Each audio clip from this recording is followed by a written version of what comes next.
Today's guest is Wren Lloyd, who is a UK-based homeopath known as the International Homeopath.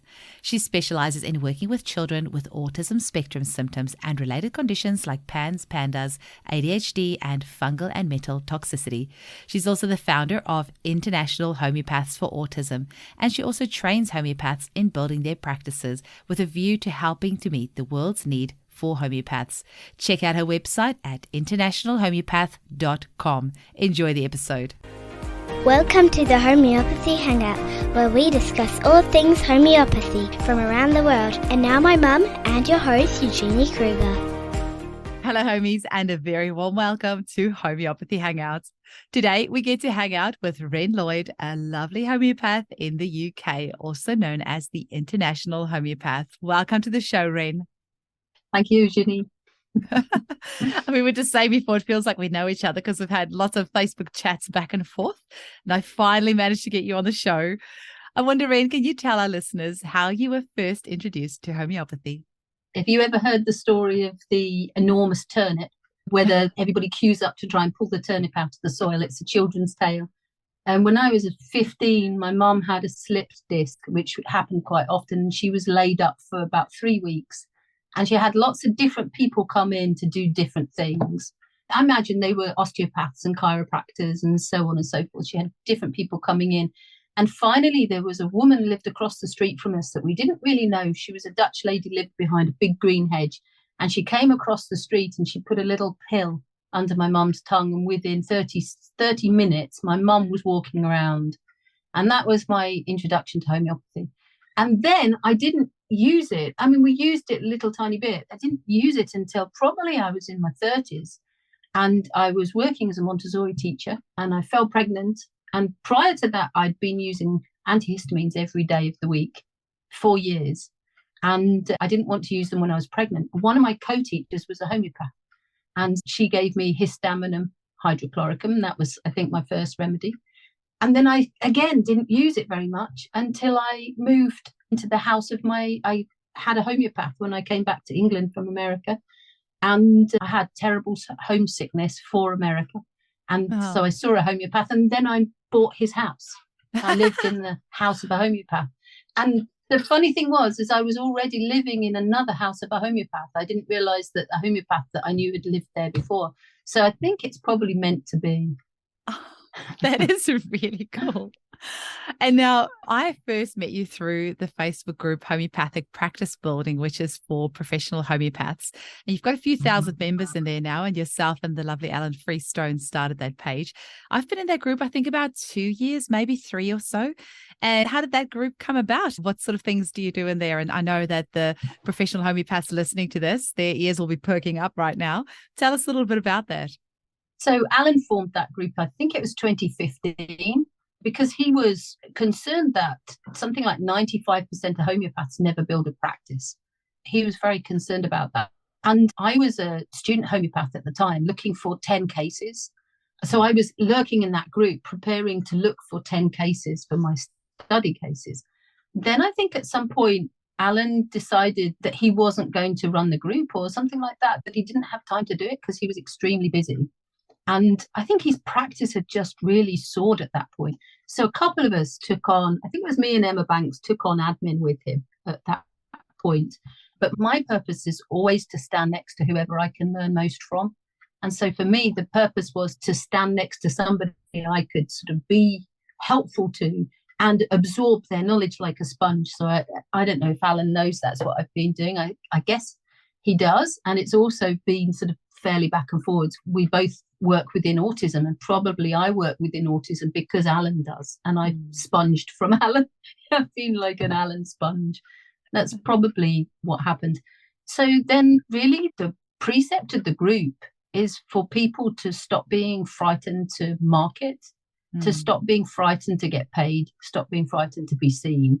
And so we have it's a fairly hard-hitting group. If you come into the group, there's actually a question in the group where you agree that you kind of leave your snowflake on the mat, as Alan would put it.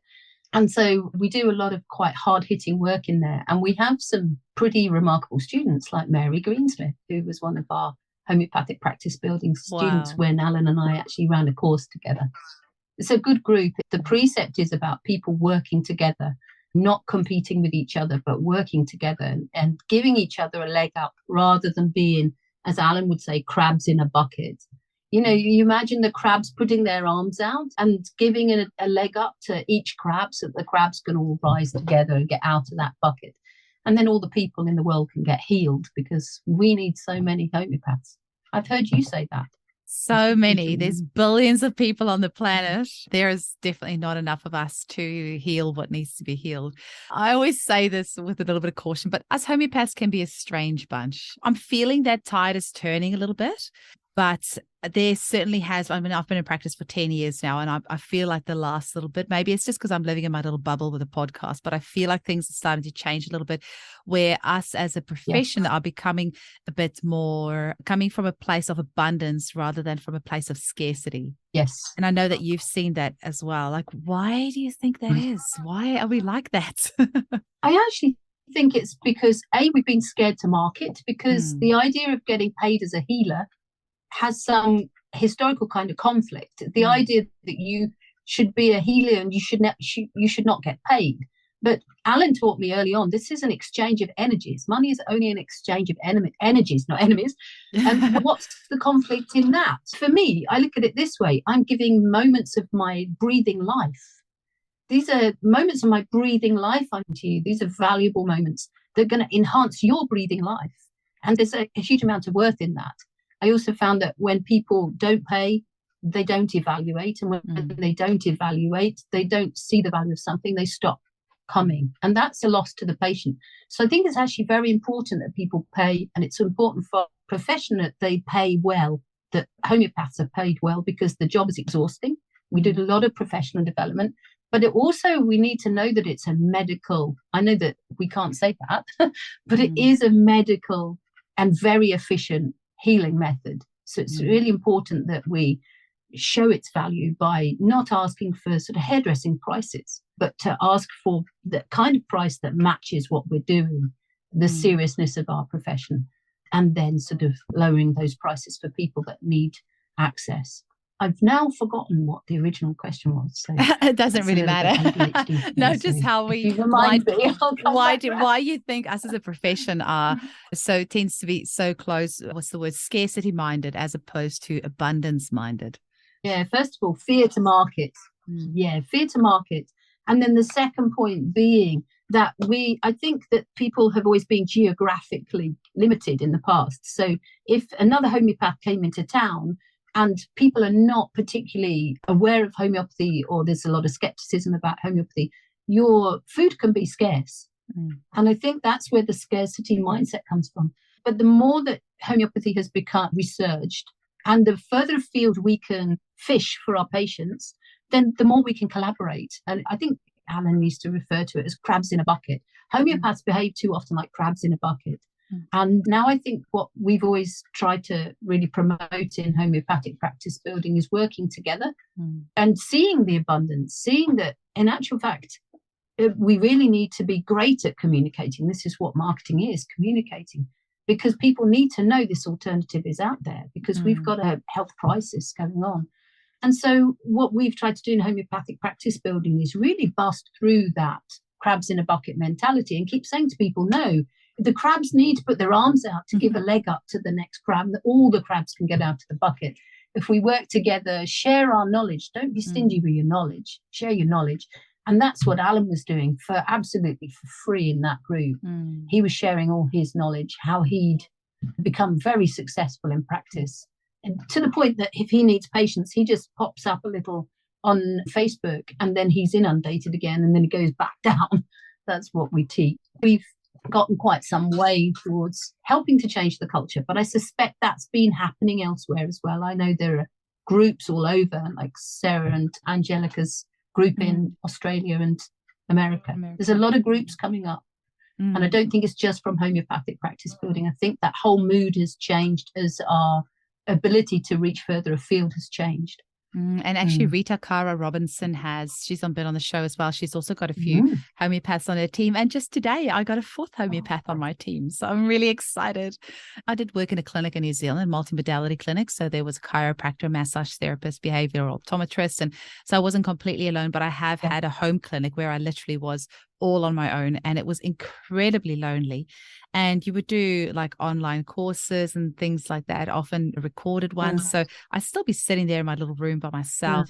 But now having this team of homeopaths where we can just quickly bounce ideas off each other if you're stuck with a case, it's just so much more fun. And just instead of struggling through something by yourself, you can get an answer in minutes just by reaching out, and you get to know each other and learn from each other, and everyone looks at a case from a different angle. So that's really exciting. And I know that you and Alan are doing great. I wasn't in the Zoom call the other day where you were talking about how you can encourage other practitioners to work together more in groups as well. And I think something has come out of that. Could you tell us a little bit about that? Yeah. So Alan Freestone's been interested in many, many years in having a physical clinic for the same reasons we were just talking about, working alone. It can be very isolating being a homeopath working alone. And I think part of that is why he set up homeopathic practice building in the first place. And he's so keen on homeopaths to collaborate, because it's really hard to be isolated. You can imagine it, sit and imagine it. I know that we've all been there. And as you said, Eugenie, that it was isolating for you, and having a team, there's so much in it. So Alan's been looking for years and years and years to do this in a physical form. And then students of his, I consider myself a student of his, have gone off, and I've been saying to him for 6 years, do it. Why not have a virtual version of this? Why do you have to have a geographical one? Have a virtual one. And he's been resisting for all this time. But I think Mary and I have gone across. Mary Beansmith has built Homeopathy 24/7 so successfully. And then my team's been running International Homeopaths for Autism for 2 years now, 2 years in April. And I think he's just been able to see how well it works. So there's some ways in which we come full circle, and now he's benefiting from what his students have been doing. We've been building these teams, and he can see that we're having this rich professional life. We don't have to be in the room together.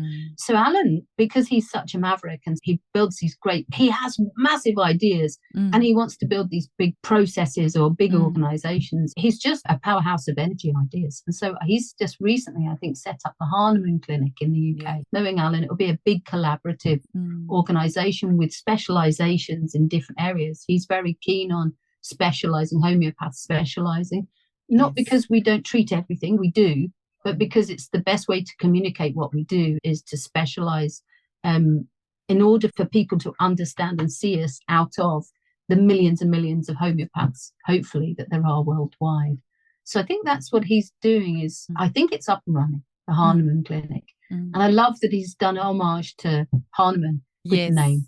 I think that's really good. Really cool. And I completely agree with homeopaths specializing in a particular area. It's something I was very resistant to doing because I like lots of variety. And so I resisted it for a long time. And then about 4 years ago, I just made the decision that I was only going to treat women and children. And though that's not like a specialty as such, but even just making that decision of, no, I'm not going to be treating men, because I have people ask me and still do, why don't you treat men? I have nothing against men. It's just that is not my passion.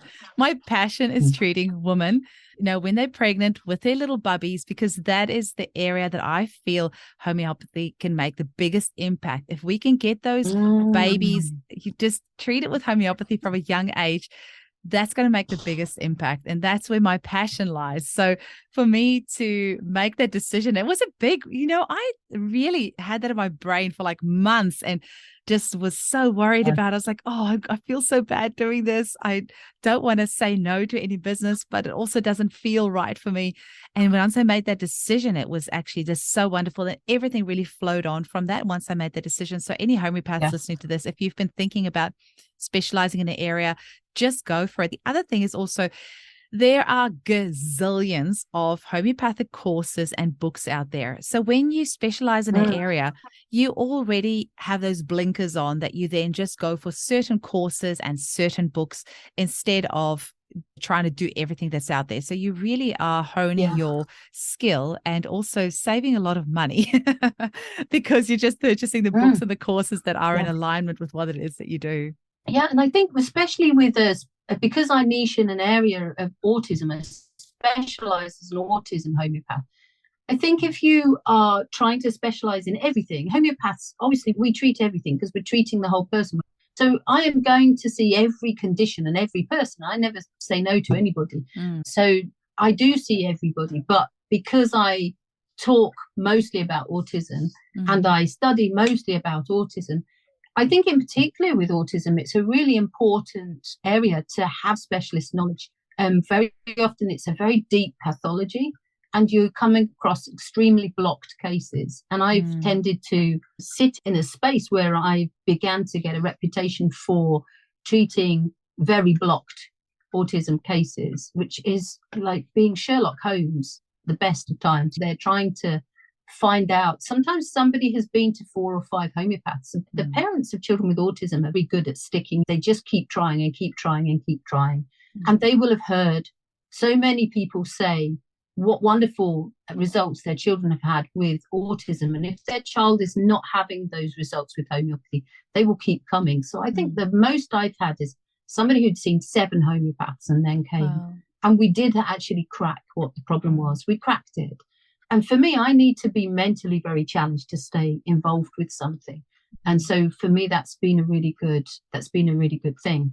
I am tired now. It takes a huge amount of brain power. But as I can then bring all that information that I have to my team. And the lovely structure about my team, International Homeopaths for Autism, is it's almost like an atom, I think, with me at the center and then an electron ring of Charn Baden and Alex Taylor and Philippa Fibbett, who's mostly the research element of our team. And then we've got another electron ring of people that came in afterwards. And now Charn mentors 2 of them, Alex mentors 2 of them. And we meet as a whole team, but we've got a teaching structure that's really quite sustainable.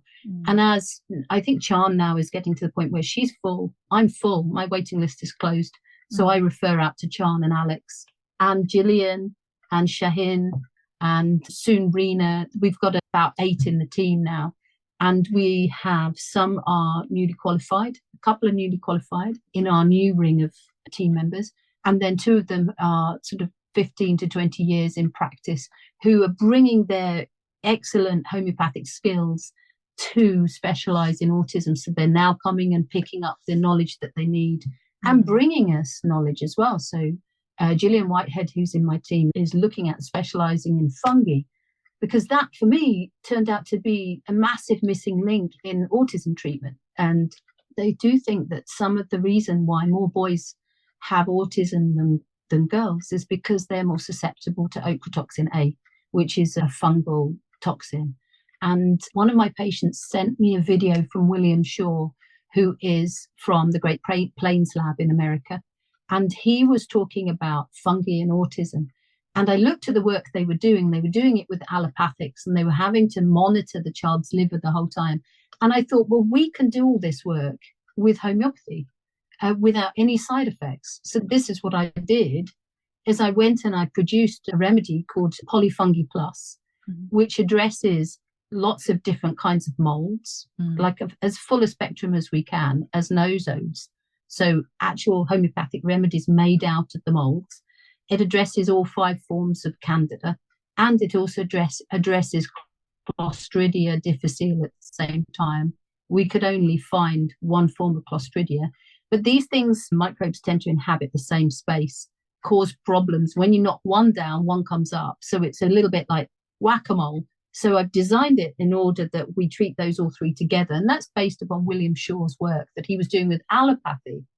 And it's had like amazing results. We've been able to crack some of the cases we couldn't crack before. And so it comes in now that, for me, that detox comes in right at the top. We detox steroids first always, but then we look at using homeopathic detox to detox fungi. Next, it's an absolute big game changer. The results have been phenomenal. So I've been training my team in that. And then they're training the next ring. And gradually we will have Chan will become an atom and she'll have her rings. Oh. And this is a structure that I'm really hoping that will come out as a mentoring, teaching and collaborating structure for team building. It's quite permaculture. Specializing in something like autism is pretty full on, because often there are cases that they're going to be in your clinic long term, and you often are not going to see something significant for quite a while, because there's a lot of groundwork that has to be done first. So I was always hesitant to specialize in that area, because I just was worried about my own mental health, because I was thinking this could potentially, I mean, that would be like specializing in something like cancer, which it's just so heavy. I do now consider autism as one of my specialties, and behavioral disorders and things like that. I don't think I could do just that. Like, I would need something else, because it can be so hard, especially if you have cases with severely autistic children, and it's so heavy and it affects the whole family. It's not like something like eczema where you're just treating the child, or a cough, or so. I mean, a cough is still tricky because it kind of does affect the whole rest of the house, but it's not like an illness that just affects that person. It really affects the whole house, and not just the whole house, but the whole school, the whole community, wherever they go, everyone around them is affected by this as well, depending on the severity, of course. So that is pretty impressive that you specialize in that area. But I do wonder how you would kind of keep yourself grounded and positive and not get burnout when you are specializing in an area like that. Yeah, and because what particularly Chan and I do is we specialize also in a comorbidity of autism, and another condition that's very common with autism. I don't know that it's very common, but we see it. It's very common for us to see it. Is PANDAS and PANS, pediatric acute onset neuropsychiatric syndromes, which are triggered by things like mold or strep, Lyme disease. There are a bunch of others. It can be HHV6. There are a bunch of things that can trigger an autoimmune response in the child. And we know that there's an autoimmune element in autism, and we see a lot of autoimmunity in the parents, children with autism. So I think they are beginning to suspect that autism has an autoimmune element to itself. So we see some really sort of difficult, hardcore cases. I'm thinking of one particular case of a mother who had a child who had such severe autism and PANS. I'm sure that it was PANS that he had, and it was related to HHV6, I think, that she had a second child, and she had to keep the second child, who was a baby, in a playpen, and she had to sit on the sofa with her child with autism, and she couldn't attend to the other child. And it was creating such a stress and a strain in her. And she had an abusive upbringing herself, so she had quite a lot of PTSD going on. And she was worried that she was going to lose her shit with her child with autism. This was like an incredibly distressing situation. And you have to come into that situation a lot. You know, this kind of situation I'm coming into in consultations a lot. And I have to be able to co-regulate the nervous system of the parent that I'm talking to. So I come in with my homeopath a long time ago taught me, when I first started practicing, to put like a pink tower of energetic rings around me. And I think of it like the pink Michelin man. Build the towers up and put one. And pink because love can come in and out, but nothing else.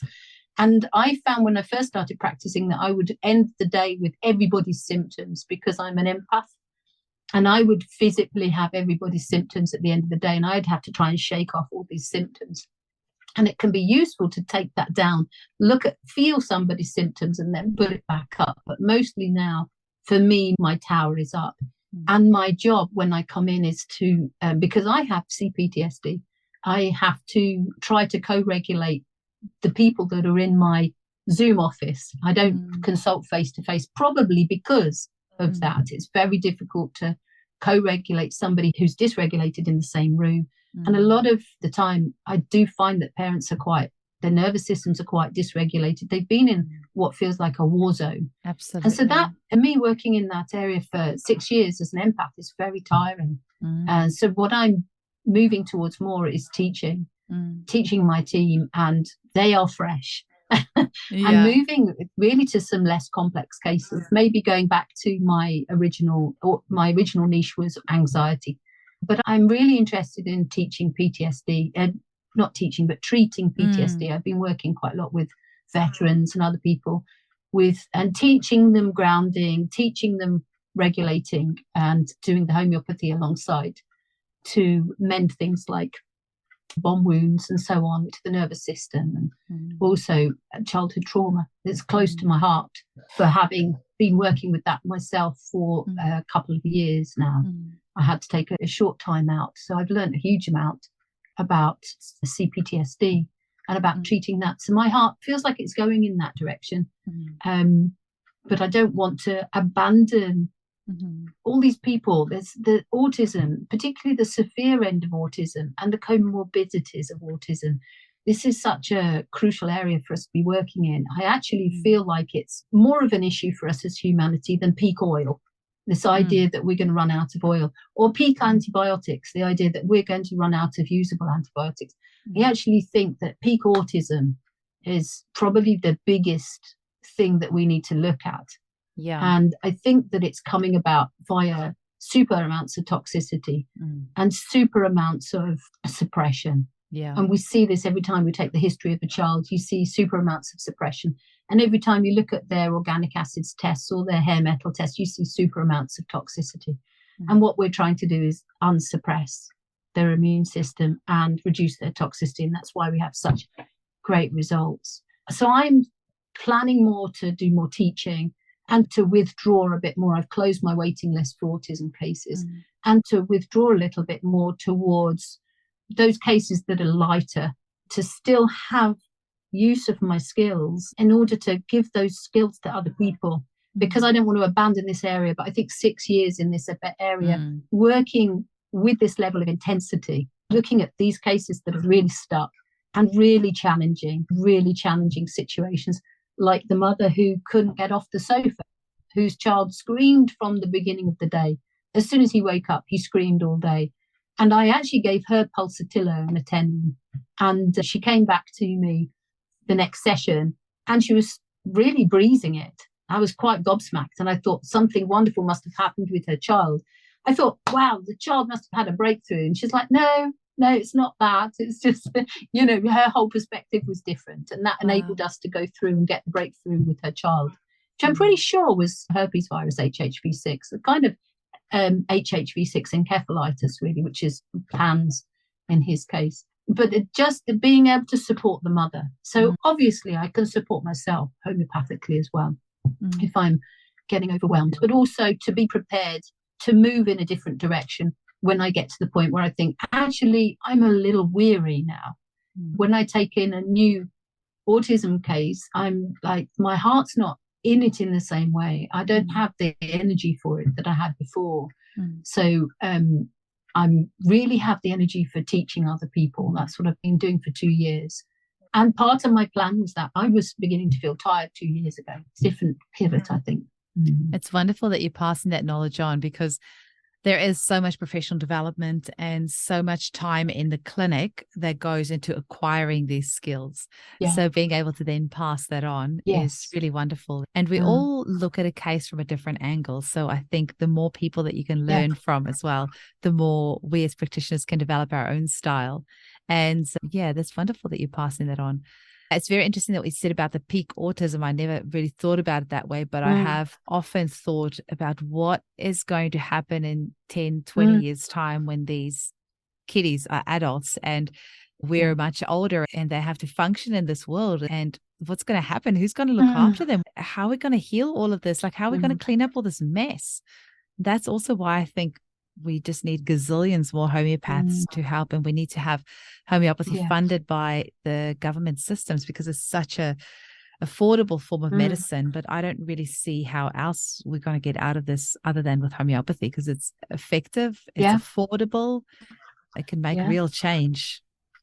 But the cases are definitely getting trickier. In the first place we have to start is probably, and this is a contentious, a lot of people will look in on autism, and there's a lot of people will say it's down to vaccination.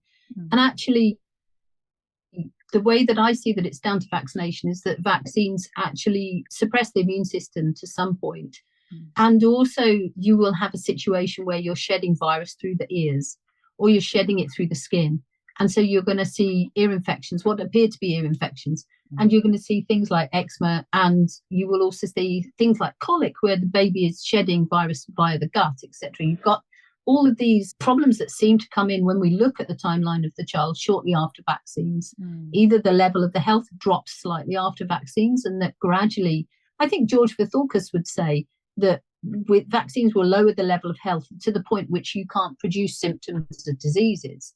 And so, you get to the point where you no longer have fevers, and you no longer are susceptible to this level of disease. You have a susceptibility to a different level of disease, not these childhood diseases. And so we see much more chronic conditions in children. Nowadays, we're seeing more and more chronic conditions through the suppression of acutes, because the child doesn't have acutes. We're preventing them from having acutes. So the immune system doesn't mature properly. And when they do have an acute, we suppress it with antibiotics or fever reducers. And the acute is a cycle. It's a natural cycle the body sets up. And if we keep interrupting the cycle, and the cycle's never completed, the acute inflammation is stored as chronic inflammation. And we begin to see major chronic problems in our children. So this is quite a big problem. I think that vaccines are one of the ways, or the vaccines are the beginning of things. And then we give steroids for eczema, we give antacids for colic, and we give antibiotics for ear infections, and that enables fungi to come into the system. We've got a massive epidemic of fungal disorders in our cultures, and some children are going to respond to them with what look like autistic symptoms. And so I actually think, vaccines are really important in this whole mix, but they are often a precursor, because they're just really suppressing the immune system in some point. Eventually, I think if we want to recover from this as a species, we're going to have to experience childhood diseases. We're going to have to go through the natural route. And that's going to be very difficult, because we don't have mothers with immunity. This is your area. Mothers don't have enough immunity to confer to their babies. So I'm not entirely sure how we get out of this crisis. I don't think we're going to get out of it easily. And I think hopefully we will get out of it by innovating in some way, and maybe we'll get out of it via homeopathy. I think removing the fear around disease is going to go a long way. And actually just seeing it as the body's natural response to trying to create balance, instead of something that needs to be killed off and sliced out and suppressed in some way. But obviously you said about the vaccinations, but it's these days it starts so much earlier than that, preconception, with mum and dad already in a toxic state, often IVF, then loads of medications, antidepressants, on danzatron, things like that during the pregnancy, mum on antibiotics, mum on painkillers, then such highly medicated births quite often, and loads of prophylactic antibiotics at birth. And so the state that our children are just starting out their lives, before they've even started out their lives, is on such a massive back foot. But I think that's why I really believe homeopathy is the answer. And I think getting back to nature is the answer. Getting back in touch with our intuition as mothers is the answer. And not fearing disease, not seeing it as something that we need to get rid of as quickly as possible, but just seeing it as our body's signal of telling us that we're out of balance. And instead of suppressing it and soldiering on, actually taking the time to listen to what our body's trying to tell us. That I recently just purchased that book. It's called A Secret Language of Your Body, and it's by Ina Siegel, Segal. And I've recently started using that in my clinic. So a client will come in and they will have a swollen right knee, or they will have a lower back pain, or they'll have arthritis or psoriasis. And I'll look it up in the book, and I'll have them read it out what it means. And it might be something to do with feeling rejected, or outward appearance as being important, or this or that. And I'll say to them, do you feel that this is something that resonates with you? And often they will say, yes, it really does. Sometimes it doesn't, but in most cases it does. And if we could start seeing our symptoms as our body's way of communicating with us, instead of something that needs to be suppressed, I think that's going to make a huge difference in our relationship to disease and our immune system, and getting back to balance. I agree with you on that. And it's been really intriguing for me, because I've been working, I did the first year of breathwork practitioner with First Breath UK in the last year, in part as part of my own healing for complex PTSD. And it was amazing and fascinating for me as a homeopath to be in a group of 16 people, watching them come up with certain condition during a session, breathe through it and clear this condition. It was really fascinating to see how the pain came up in the body, where it came up in the body, and how they worked it through with talking and breathing and exploring. And this kind of book has come up very much in that area. And that was fascinating for me as a homeopath, because that's what we're always trying to explore. When did it start? When did this thing start? And I'm always looking at what happened. What were you doing at that time? You know, where were you? What were you feeling? What had happened around you? This problem started for a reason. Problems don't start without a reason. Your susceptibility is there, but something has happened to cause you to trigger this susceptibility. And, you know, it would be something like they went to university and they were away from home for the first time, and what were you feeling at that time? And so sometimes that can really lead you to the remedy in the same way. And even sometimes just breathing through it, like seriously proper breathing, not just the day-to-day breathing that we do, but a kind of releasing psychotherapeutic breathing. I've seen people shift things. And I think homeopathy does something similar. It shifts the energy. It helps the person shift the energy that's stuck in the body at that point. Homeopathy is great for that. But can I just nip quickly back to what we were discussing just before about peak autism, etc.? I am forever an optimist. There's part of me that looks at us as part of nature, and we are moving through nature. This is part of our evolution, is that we were going to get all these tools and we're going to muck it up fairly spectacularly. And then we're going to work out that we've mucked it up and we're going to have to cobble it back together. And I think homeopathy is a big part of that, because we can treat these acute childhood diseases. We can allow our children to have them. And we can also prevent the ones that we don't want our children to have, using what Isaac Golden has done a lot of research on, homeoprophylaxis. And it is contentious, but it shouldn't be contentious, because there's so much data on the use of homeoprophylaxis in humans. It's phenomenal. And we can actually treat and prevent diseases that there aren't vaccines for.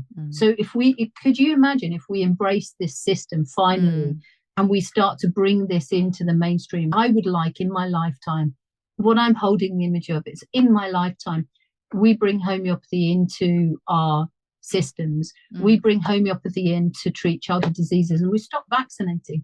In the long run, we get the courage to stop vaccinating. We get the courage to allow our children to be sick and to celebrate when they have a fever, to have a little party. My child's got a fever, hallelujah. I know all is well because my child's got a 39 fever.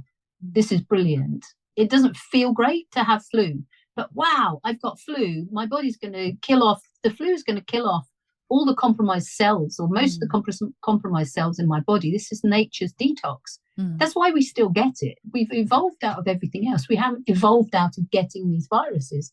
Why? Why haven't we? Partly because the viruses change rapidly, but also because they're useful to the human body for cleaning us up. So we need to totally change our attitude. Yes, some people will have problems with flu and measles and so on, but we're not criminals or dangerous people being homeopaths, because we know that we treat whooping cough in small babies, we treat measles in children, etc. And we have the tools to do that. It's just read Dorothy Shepherd, for example, you know, The Magic of the Minimum Dose. In the 1938, she was treating things that people would think were untreatable, I think before antibiotics and so on. And so homeopathy has the power to do all this. We're not being irresponsible. We're actually providing a solution for humanity. That's what we're doing. It's there. I'm such an optimist because I'm a homeopath. Without it, I think I would just be miserable. So, Wren, is there a final message that you want to give to our listeners? And also, how can people get hold of you? You can look me up online, International Homeopath. You can look my team up, International Homeopaths for Autism. If you're a homeopath, you can come to Homeopathic Practice Building Group. I think I'm fairly easy to find. I have had a name change. Last May, I changed from Sally to Wren. So my name is now on Facebook, Wren Síofra Lloyd. And you can come and look me up, come and find me. Tell me in what way you want to collaborate. And hopefully I'll have a finger in a pie somewhere, usually, that will be useful. So, and Amazing. I'm really happy to be working with people, collaboratively with lots of different people in different situations. Mm-hmm. Well, thank you so much for your time today. I really appreciate it. And we'll have Alan on the show soon as well. So I'm quite looking forward to having a conversation with him too. But thank you so much for your time, Wren. I really appreciate it. That's going to be exciting. Eugenie, it's a pleasure, an absolute pleasure. Finally had the courage to jump in and do it. And thanks for all the invites. It was an absolute pleasure. Chat with you soon. Bye. Yeah, we'll do.